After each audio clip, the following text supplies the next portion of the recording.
আসসালামু আলাইকুম ওয়া রাহমাতুল্লাহ। আসসালামু রাহমাতুল্লাহি ওয়া বারাকাতুহু। শেখ, আমার প্রশ্নটা হচ্ছে, অনেক সময় দেখা যায় মানহাজ নিয়ে দেশের সালাফিদের মধ্যে অনেক সমস্যা তৈরি হয়। মানহাজের দাওয়াতের ক্ষেত্রে অনেকে বলে যে পরিস্থিতি আর আরবের পরিস্থিতি এক না, এবং আখলাক ভালো করতে হবে। তরুণদের উদ্দেশ্যে যারা মানহাজের দাওয়াত দিতে চায় তাদের কিভাবে এগোতে হবে, এটা নিয়ে একটু যদি নজর করতেন। জাযাকাল্লাহু খাইরান। মানহাজের দাওয়াত সব জায়গায় চলবে না, এই কথাটি ভুল।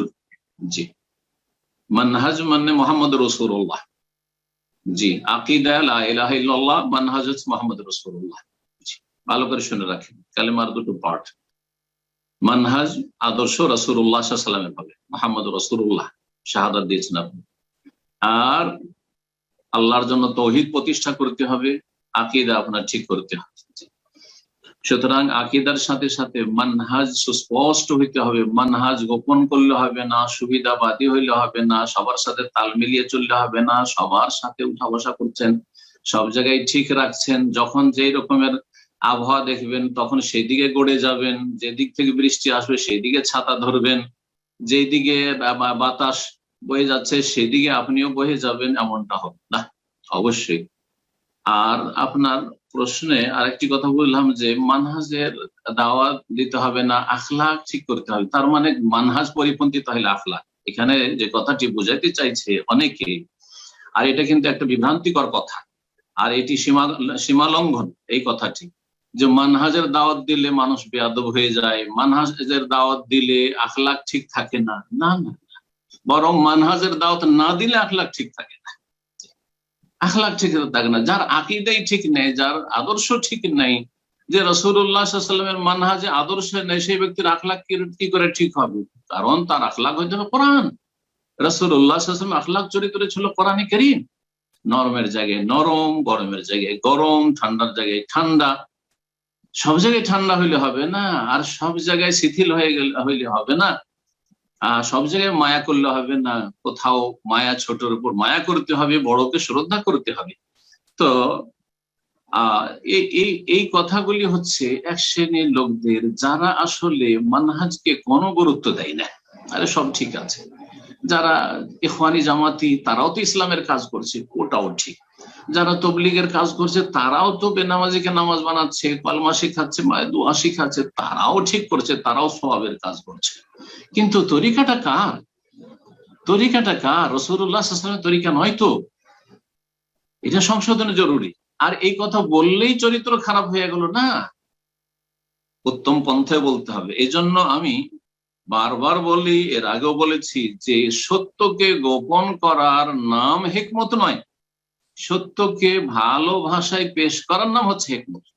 যেখানে যে কথা বললে কাজ হবে, উপকার হবে, ওইভাবে বলা হচ্ছে হিকমত। আর কোনোদিনই বলবো না জামাত ইসলামীর ভুলগুলি বলবো না, তবলিগের ভুল বলতে থাকবো, বেরলভীদের শুধু ভুল বলতে থাকবো, মাজারপন্থীদের, ফুলতুলি, আটরসি আর মাইজ ভান্ডারি আর দেওয়ানবাগি আর চরমনাইয়ের বিরুদ্ধে বলবো না, অথবা মওদুদির বিরুদ্ধে বলবো না। এটা মানহাজ নয়। অনেকে ইসলামের অনেক কাজ করেছে, তাদের আলোচনা দেওবন্দীদের বিরুদ্ধেও আছে, তবলিগের বিরুদ্ধেও আছে, বেরলভীর বিরুদ্ধে আছে, শিয়াদের বিরুদ্ধে আছে, কিন্তু জামাত ইসলাম সম্পর্কে একটি কথা বলে না। তাহলে অবশ্যই এখানে মানুষ সন্দিহান হবে যে আপনি কোথায়, এদের ভুলগুলি কেন তুলে ধরেন না, এদের থেকে উম্মতকে কেন সতর্ক করেন না, মানুষ তো বিভ্রান্ত হয়ে যাবে। সুতরাং মানহাজ অবশ্যই পেশ করতে হবে। মানহাজ, সঠিক মানহাজ পেশ করাই হচ্ছে মুহাম্মদ রাসূলুল্লাহ সাল্লাল্লাহু আলাইহি ওয়াসাল্লামের শাহাদাতের দাবি, ওয়া আশহাদু আন্না মুহাম্মাদান রাসূলুল্লাহ।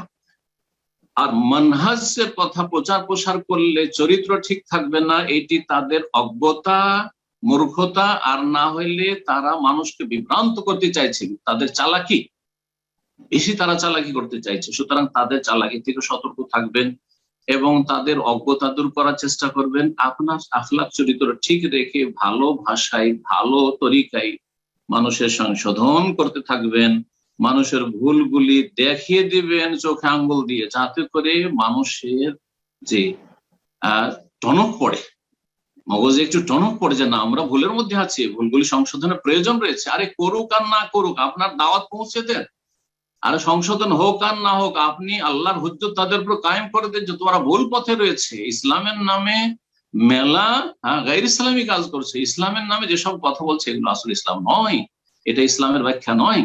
আল্লাহ রাব্বুল আলামিন যেন বুঝার তৌফিক দান করেন এবং আল্লাহ রাব্বুল আলামিন যেন আমাদেরকে আখলাক চরিত্র ঠিক রেখে তৌহিদ সুন্নতের দাওয়াত দেওয়ার তৌফিক দান করেন, আকীদার দাওয়াত দেওয়ার তৌফিক দান করেন, আকীদা তৌহিদকে সবচেয়ে বেশি গুরুত্ব দেওয়ার তৌফিক দান করেন, মানহাজকে বেশি গুরুত্ব দেওয়ার তৌফিক দান করেন, ইবাদত, আখলাক, চরিত্র সার্বিক ক্ষেত্রে আমাদের সার্বিক জীবনে সংশোধনের যেন তৌফিক দান করেন।